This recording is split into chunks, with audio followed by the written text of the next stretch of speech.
Duty لائی سی اور پھر وہ بندے اللہ تبارک و تعالیٰ نے اس ڈیوٹی کو کما حق ادا کرنے نے اس ڈیوٹی کو کما حق ادا کر کے جدو عید الفطر دے دن عید دی نماز ادا کرن واسطے اللہ دے گھر مسجد دے اندر آتے ہیں، اللہ تبارک و تعالیٰ اس رات گزری جو ہے اس رات دے اندر اپنے معصوم مکرم فرشتے ملائکہ نو زمین تے بھیج دینا اور فرمانا جاؤ گلیاں دے اندر، چوکا دے اندر، چوراہا دے اندر کھڑے ہو جاؤ، دیکھو آج میرے بندے جنہاں دے ذمے میں ڈیوٹی لائی سی وہ اپنی ڈیوٹی اپنا فریضہ کما حق ادا کر کے آج میرے کو اپنی اس ڈیوٹی دا اس فریضے دا اجر مزدوری طلب کرن لئی میرے گھر مسجد آ رہے ہیں، تو تسی جاؤ انہاں دے نال مصافحہ کرو۔ اللہ تبارک و تعالیٰ فرشتے کو فرماتا ہے تسی جاؤ اور جا کے میرے بندیاں دے نال مصافحہ کرو، سلام و قیام کرو، اور پھر اللہ تبارک و تعالیٰ فرماتا ہے جس وقت کے بندے عید الفطر دی نماز ادا کرن لئی مسجد دے اندر یا عیدگاہ دے اندر کٹھے ہوندے نے، عیدگاہ دے اندر کٹھے ہوندے نے، دوگانا عید دا ادا کردے نے، اللہ تبارک و تعالیٰ خود فرشتیاں کو پوچھتا ہے اے میرے فرشتوں، نورانی فرشتوں، ملائکہ بتاؤ کہ جس بندے نے اپنی ڈیوٹی کما حق ادا کر دی ہو، جس نے اپنا فریضہ پورا کر دیا ہو، کیا اس کی مزدوری اور اس کا بدلہ کیا بنتا ہے؟ تو فرشتے عرض کرتی ہے مولا اپنی شان شان کے لائق فرماتا ہے میرے فرشتوں تم گواہ ہو جاؤ، تم گواہ ہو جاؤ جنہوں نے میرا حکم مانا، میری فرما برداری کی، میری ڈیوٹی کو کما حق انہوں نے ادا کیا۔ اور یہ دنیا کا قانون بھی ہے کہ اگر استاد اپنے شاگرد کے ذمہ کوئی کام لگائے، مالک اپنے نوکر کے ماتحت کوئی کام لگائے، اور پیر اپنے مرید کو کسی کام کو حکم دے، اور وہ شاگرد اور وہ نوکر اور وہ مرید اپنی ڈیوٹی اپنا کام پورا ادا کر دے، تو وہ استاد اور پیر اور حاکم خوش ہو کے اپنی یعنی کہ طاقت کے مطابق اسے انعام و اکرام سے نوازتے ہیں۔ اسی طرح اللہ تبارک و تعالیٰ فرشتوں کو فرماتا ہے گواہ ہو جاؤ جن بندوں نے میرا حکم مانا اور میری ڈیوٹی کو کما حق ادا کر دیا، اور عید الفطر کا دوگانا ادا کرنے کے لیے جب عیدگاہ میں جمع ہوئے، مسجد میں جمع ہوئے، اللہ فرماتا ہے گواہ ہو جاؤ جب یہ بندے اپنے گھروں کو واپس لوٹیں گے، حتیٰ کہ اپنے سروں پر گناہوں کے انبار لے کر آئے تھے، آج میں نے ان کو ان کی مزدوری کا اجر اور ان کی ڈیوٹی کا اجر اپنی بخشش اور اپنی عطا کی صورت میں ادا کر دیا ہے، اپنی بخشش اور اپنی عطا اور رضا کی صورت میں ان بندوں کے ذمہ ان بندوں کو عطا کر دیا ہے۔ تو جب بندہ عیدگاہ کے اندر آتا ہے، علماء بیان کرتے ہیں اس حالت میں آتا ہے کہ اس کے سروں پر گناہوں کے انبار ہوتے ہیں، مگر جب عید نماز کا دوگانا یہ پڑھ کر واپس جاتے ہیں تو ایسے جاتے ہیں جیسے آج ہی اپنی ماں کے پیٹ سے پیدا ہوئے ہیں۔ یہ ایسا بابرکت دن ہے، اس دن اللہ تبارک و تعالیٰ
دن ہے۔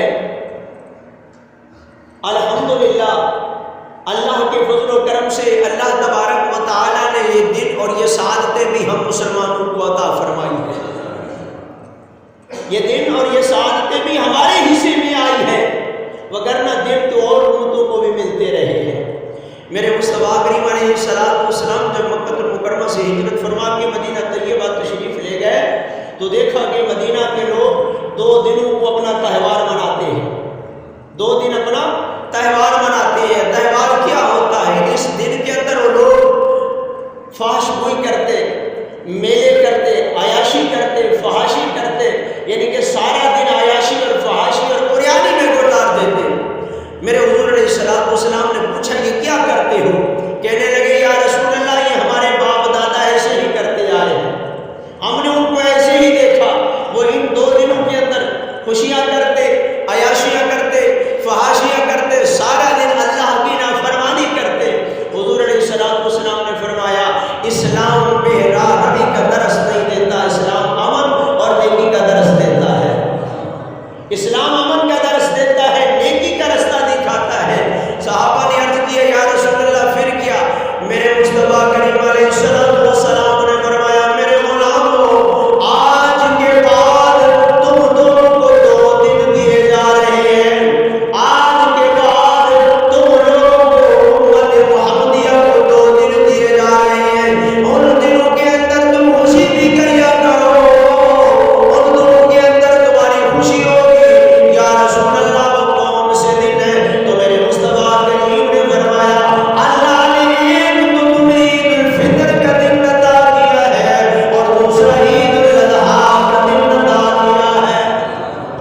ان دنوں میں خوشی کیا کرو، اپنی خوشی میں غرباء کو بھی شامل کر لیا کرو، اکیلے خوشی نہ منایا کرو، یتامى اور مساکین اور غرباء کو بھی اپنی خوشی میں شامل کر لیا کرو۔ یہ واقعہ ہم بڑی دیر سے سنتے آ رہے ہیں اور موضوع کے لحاظ سے بھی بیان بھی کیا جاتا ہے کہ حضور علیہ السلام عید نماز ادا کرنے کے لیے جا رہے تھے۔ عید کی نماز ادا کرنے کے لیے میرے مصطفیٰ کریم علیہ السلام عید کی نماز ادا کرنے کے لیے عیدگاہ کی طرف جا رہے تھے۔ نگاہ جناب رسول اللہ صلی اللہ تعالی علیہ وآلہ وسلم نے ایک جگہ پہ دیکھا کہ چند بچے کھیل رہے ہیں اور ان کے درمیان میں ایک بچہ بیٹھا ہے جس کی آنکھوں سے آنسو ہے، جن کے بال بکھرے ہوئے ہیں، جن کے کپڑے پھٹے پرانے ہیں، جو گرد آلود ہے، غبار آلود ہے۔ جب میرے مصطفیٰ کریم علیہ السلام نے اسے دیکھا تو آپ کی آنکھوں سے آنسو آ گئے۔ کیوں نہ آتی آپ رحمت للعالمین بن کر جو آئے تھے، آپ یتیموں کا سہارا بن کر جو آئے تھے، آپ بیواؤں کا سہارا بن کر آئے تھے، آپ بے کسوں کے کس بن کر آئے تھے، آپ بے آسرا کی آسرا بن کر آئے تھے، تو آپ کا دل بھر آیا۔ اس بچے کو دیکھا اور اس کے قریب گئے، پوچھا کیا بات ہے شہزادے، آج تو عید کا دن ہے، آج تو خوشی اور مسرت اور شادمانی کا دن ہے، آج تو ساری دنیا خوشیاں منا رہی ہے، نئے اجلے لباس پہنے ہوئے ہیں، بالوں میں کنگھی کیے ہوئے،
باپ محمد بناؤ۔ میرے آقا کریم نے فرمایا میاں شہزادے کیا تجھے یہ پسند نہیں کہ آج کے بعد تیرا باپ محمد ہو؟ یتیم ہمیشہ دیکھا جاتا ہے بدتمیز ہوتا ہے، لائق نہیں ہوتا، نالائق ہوتا ہے۔ اس کی وجہ کیا ہے؟ اس کی وجہ یہ ہے کہ یتیم کے سر پہ ہاتھ رکھنے والا کوئی نہیں، یتیم کو اپنا بیٹا کہنے والا کوئی نہیں، یتیم کو سمجھانے والا کوئی نہیں ملتا۔ وگرنہ اگر یتیم کی تربیت کی جائے، میرے آقا نے یہ مثال دے دی، لوگوں یتیم جو ہے وہ کسی کا نہیں بلکہ ساری مخلوق کا، سارے بندوں کا فرزند ہوا کرتا ہے۔ اقبال کو کسی نے ایک یتیم کا نکاح ہو رہا تھا، کسی اپنا وہ کیا ہوتے ہیں جو بنائے جاتے ہیں یتیموں کے لیے، یتیم خانے کے اندر، وہاں پہ اس کا نکاح ہو رہا تھا اقبال کے سامنے، تو کسی نے اسے اس حال کا یتیم کہہ دیا، یعنی کہ اس کا بیٹا کہہ دیا۔ تو اقبال نے اسے ڈانٹ کر کہا کہ یہ صرف اس حال کا یتیم نہیں بلکہ ساری کائنات کا یہ شہزادہ ہے، سارے مسلمانوں کا یہ شہزادہ ہے۔ اب میرے مصطفیٰ کریم نے اس سے فرمایا کہ آپ میاں شہزادے تو یہ پسند نہیں کرتا کہ تیری ماں عائشہ ہو، اور تو یہ بھی پسند نہیں کرے گا کہ فاطمہ تیری بہن لگتی ہو۔ میرے مصطفیٰ کریم نے اس کو ایک روایت میں علماء کرام بیان کرتے ہیں ہاتھ پکڑا، دوسری روایت میں نہیں، فرمایا میرے شہزادے یہ بتاؤ جب تمہارا باپ زندہ تھا کسی تقریب میں تمہارا باپ تمہیں لے جاتا ہو یا عید کی نماز پڑھنے کے لیے تمہیں لے جاتا ہو، بتاؤ انگلی پکڑ کے لے جایا کرتا تھا یا تمہیں کندھوں پہ سوار کر کے لے جایا کرتا؟ وہ کہنے لگے یا رسول اللہ میرے باپ ہمیشہ مجھے کندھوں پہ سوار کر کے لے جایا کرتے، آج نبوت کے کندھے ہیں، مہر نبوت ہے، یتیم کندھوں کے اوپر سوار ہے، اور عیدگاہ کی طرف میرے آقا لے کے جا رہے ہیں۔ جب عیدگاہ کے قریب پہنچے صحابہ ایڑیاں اٹھا اٹھا کر تکنے لگے۔